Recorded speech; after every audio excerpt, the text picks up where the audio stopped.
Тамерлана и перед всеми вами, которые двигают великий узбекский народ вперед. Сегодня у вас большой день.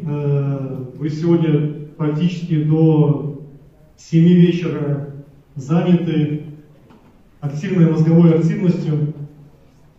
Поэтому я постараюсь не сильно нагружать вас какой-то избыточной информацией.